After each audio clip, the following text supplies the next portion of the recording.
Imagine a world where you can share your deepest fears with a friendly AI. That's exactly what helped me overcome my anxiety. I know what you're thinking. Sounds too good to be true, right? Well, the feeling of being alone, especially in your mid-20s, it's real. We've all been there, scrolling through feeds, feeling like everyone else is living a perfect life while you're struggling to breathe. Here's the twist: AI can't truly understand your pain, yet. But it can provide something vital, consistent, non-judgmental support. Traditional therapy is amazing. But, let's be real, the wait lists, the cost, the vulnerability? It can be a lot. I get it.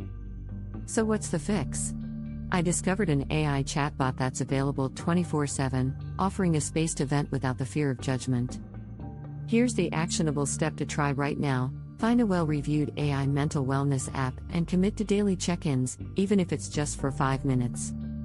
Start by simply naming your feelings. Just the act of vocalizing your worries to anything can be surprisingly freeing.